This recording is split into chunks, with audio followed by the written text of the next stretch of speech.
তাহলে এই হলো নবীদের অবস্থা। নবীদের কি এবার দেখেন নবীদের পরীক্ষাগুলোর ধরন কত কঠিন ছিল। কোরআনুল কারিমে 25 জন নবী আছে, তার ভিতরে উলুল আজমি মিনার রসুল সবচেয়ে বড় নবী আপনার, এর ভিতরে একজন হলেন জাতির পিতা। নাম কি? আপনার দ্বিধাদ্বন্দ্বে পড়ে গেছে মনে হয় নাকি? হ্যাঁ, মুসলমানদের জাতির পিতা কে? সকলে একযোগে জোরে সোরে উচ্চ আওয়াজে বলেন, মুসলিমদের জাতির পিতার নাম কি? হযরত ইব্রাহিম।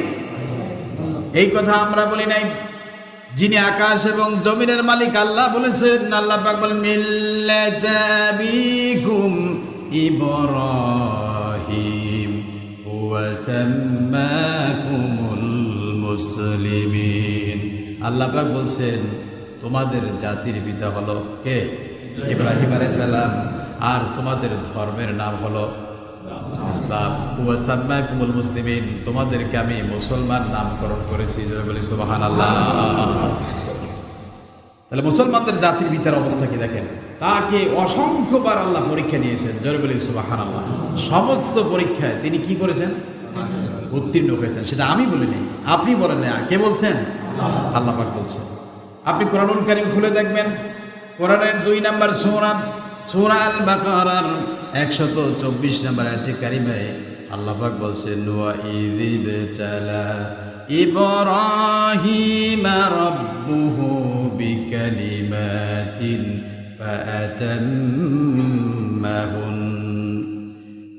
আল্লাহ পাক বলেন স্মরণ করো সেই সময়ের কথা যখন ইব্রাহিম আলাইহিস সালামকে আল্লাহ পাক পরীক্ষা নিয়েছেন, আর সমস্ত পরীক্ষায় তিনি উত্তীর্ণ হয়েছেন। জোরে বলি সুবহানাল্লাহ। সমস্ত পরীক্ষা দেওয়ার পরে আল্লাহ পাক তাকে রেজাল্ট দিলেন কি? আল্লাহ পাক জানিয়ে দিলেন ক্বালা ইন্নী জাইলুকা লিন্নাসি ইমামা। আল্লাহ পাক বলেন হে ইব্রাহিম, নিশ্চয় আমি তোমাকে তামাম পৃথিবীর মানুষের জন্য তোমাকে আমি নেতা নির্বাচন করলাম। জোরে বলি সুবহানাল্লাহ।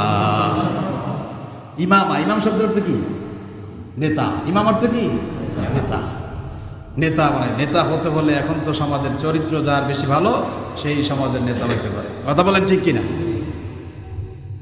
সমাজের সবচেয়ে আপনাদেরকে স্পষ্টভাবে একটি কথা জানা উচিত, আপনি যদি মনে করেন এই সমাজে এই দেশের ভিতরে যদি দুর্নীতি না মানে চাঁদাবাজি না থাকতো তাহলে দলের একজন কর্মীও থাকতো না, আর যদি রাজনীতি থেকে দুর্নীতি না থাকতো তাহলে একজন নেতাও খুঁজে পাওয়া যেত না।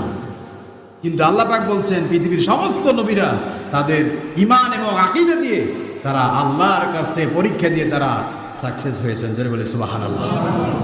ইব্রাহিম আলাইহিস সালাম কি পরীক্ষা ছিল কত কঠিন পরীক্ষা। 1 নাম্বার পরীক্ষা হলো ইলকাহু ফিন নার, আগুনের পরীক্ষা। কিসের পরীক্ষা জানেন না এগুলো? আগুনের পরীক্ষা নিলেন। কেমন পরীক্ষা? তামাম পৃথিবীর সমস্ত লোকগুলো এক পক্ষে, আর হযরত ইব্রাহিম আলাইহিস সালাতু ওয়াস সালাম হলেন তাওহীদের পক্ষে একা। জোরে বলি সুবহানাল্লাহ। পৃথিবীতে যখন ইব্রাহিম আলাইহিস সালাম ছোট্ট অবস্থায় ছিলেন, শিশু ছিলেন, আপনারা ইতিহাসগুলো জানেন, আমি শুধু সামান্য কথাটা বলতে যাচ্ছি। ইব্রাহিম আলাইহিস সালাতু ওয়াস সালাম যখন তারকা দেখলেন তিনি বললেন এটা আমার রব। আবার তারকা অস্তমিত হলো, তিনি বললেন যেই জিনিস অস্তমিত হয়ে যায়, ধ্বংস হয়ে যায়, শেষ হয়ে যায়, সেটা আমার রব হতে পারে না। এরপরে যখন চন্দ্র উদিত হলো তিনি বললেন এটা আমার রব। দেখলেন চন্দ্র শেষ হয়ে গেল, তিনি বললেন না এটা আমার রব হতে পারে না, কারণ যেইটা শেষ হয়ে যায়, যেটা চলে যায়, ধ্বংস হয়ে যায়, সেটা আমার কোনোদিন রব হতে পারে না। সকালবেলা দেখলেন পূর্ব দিগান্ত থেকে টকটকে লাল রক্তিম আকারে সূর্য উদিত হচ্ছে। ইব্রাহিম আলাইহিস সালাম বললেন হাদা রব্বি আকবার, এটা হলো সবচেয়ে আমার বড় রব। এরপর দেখলেন সূর্য চলে গেল, তিনি বললেন না না, যেই জিনিস ধ্বংস হয়ে যায়, যেই জিনিস শেষ হয়ে যায়, সেটা আমার কোনো রব হতে পারে না। এরপর আল্লাহ রাব্বুল আলামিন এমন এক বাক্য, এমন এক শব্দ আল্লাহ তার মুখ থেকে বের করলেন। ইব্রাহিম আলাইহিস সালাম বললেন ইন্নী ওয়াজ্জাহতু ওয়াজহিয়া লিল্লাযী ফাতারাস সামাওয়াতি ওয়াল আরদ হানিফান ওয়া মা আনা মিনাল মুশরিকিন। সুবহানাল্লাহ।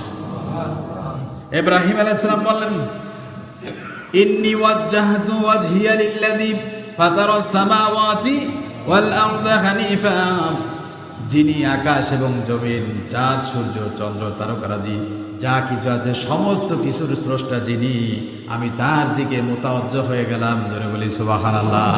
তিনি হলেন আমার আল্লাহ, তিনি হলেন আমার রব। জোরে বলি সুবহানাল্লাহ। দেখেন সে ইব্রাহিম আলাইহিস সালামকে আল্লাহ পাক পরীক্ষা নিলেন।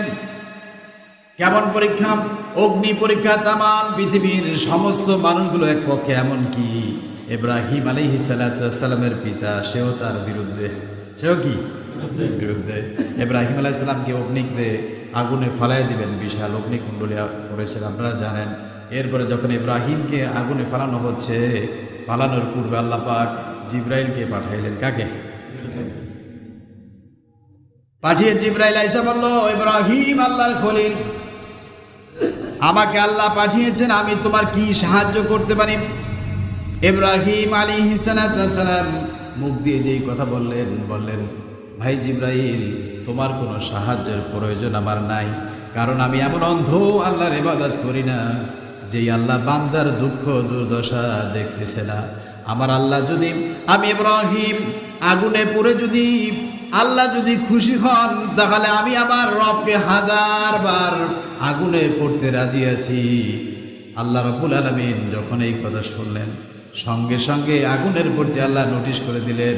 আল্লাহ পাক বললেন, কুল্লা ইয়া নারু কুনি বারদাও ওয়া সালামান আলা ইব্রাহিম।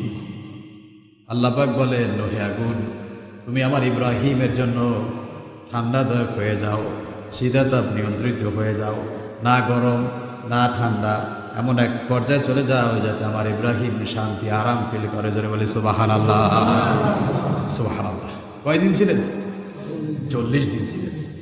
40 দিন ছিলেন। আপনারা জানেন, লম্বা ইতিহাস, কোরআনুল কারীমে সব কথা এসেছে। নমরুদ দেখতেছেন ইব্রাহিম আলাইহিস সালাম অগ্নিকুণ্ডের ভিতরে, না পড়তেছে না কিছু করছে। যখন 40 দিন পরে অগ্নি থেকে বের করা হলো, বের হওয়ার পরে আমাদের দেশে যেরকম জেলখানা থেকে একজন মানুষ বের হলে সাংবাদিকরা দৌড়িয়ে যায়, কথা বলেন ঠিক কিনা? যুগের পরিবেশে বললাম। সেই সময় সমস্ত মানুষগুলো আসলে ইব্রাহিমের কাছে বললো, ইব্রাহিম, তুমি দীর্ঘ 40 দিন পর্যন্ত এই যে আগুন, এই আগুনের ভিতরে তুমি কেমন ছিলা, কেমন করেছো? ইব্রাহিম আলাইহিস সালাম বলেন, আমার জন্মের পর থেকে আমি এত শান্তি প্রিয়, এমন আরামদায়ক জায়গা আর কোথাও পাই নাই, এত সুন্দর সুস্বাদু খাবার আমি আমার জিন্দিগিতে খাই নাই। জোরে বলে সুবহানাল্লাহ। আরেকটু জোরে বলে সুবহানাল্লাহ।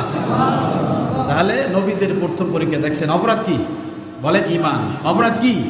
ঈমানের অপরাধ, আর কোনো অপরাধ নেই। এরপর দ্বিতীয় পরীক্ষা দেখেন, কত কঠিন কঠিন পরীক্ষা। মুসলমান যদি বিবেক থেকে, আকল থেকে একবার চিন্তা করবেন, কারণ আপনিও তো ইব্রাহিমের উত্তরসূরি, কথা বলেন ঠিক কিনা?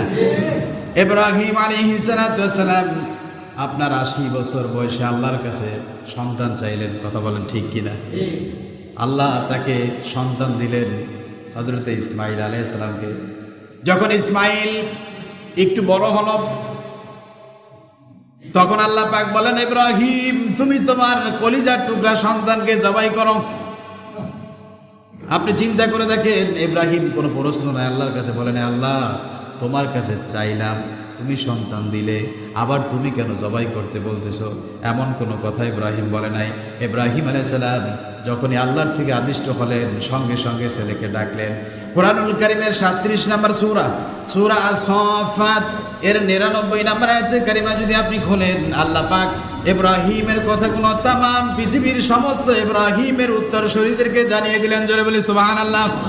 আল্লাহ পাক বলেন, ইব্রাহিম আলাইহিস সালাম বললেন, ফালাম্মা বালাগা মাআহুস সা'য়া ক্বালা ইয়া বুনাইয়া ইন্নী আরা ফিল মানামি আন্নী আযবাহুক।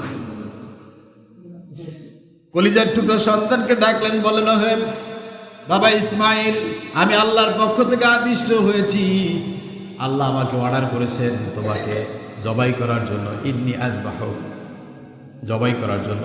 তোমার রায় কি? তোমার সিদ্ধান্ত কি? ফাংদুর মাদা তারা, তোমার এখানে কি কি সিদ্ধান্ত তোমার?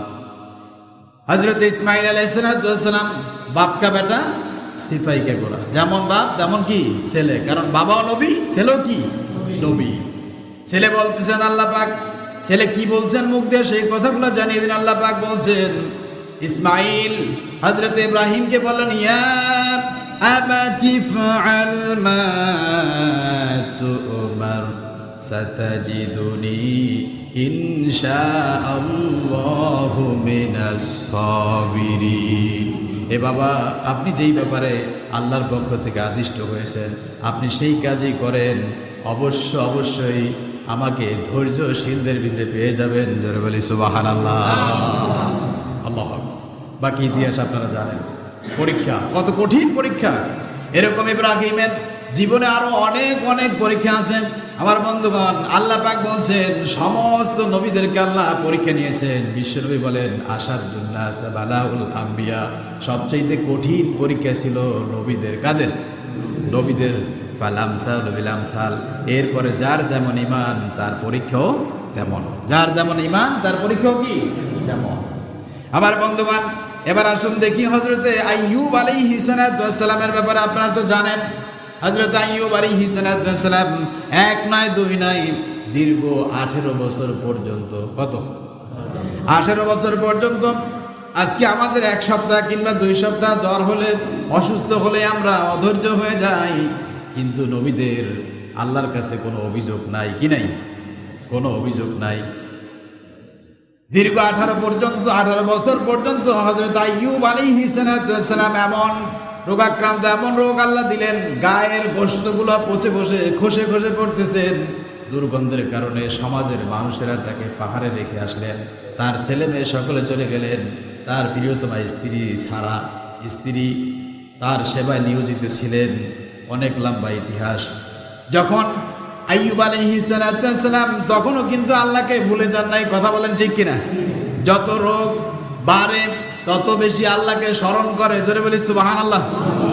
আপনি দেখেন শীত যত বাড়ে মানুষের পোশাক আশাকও তত বাড়ে। কথা বলেন ঠিক কিনা? এই জন্য আল্লাহ রাব্বুল আলামিন হযরত আইয়ুব আলাইহিস সালামের যখন জিহ্বায় পোকা ধরলেন,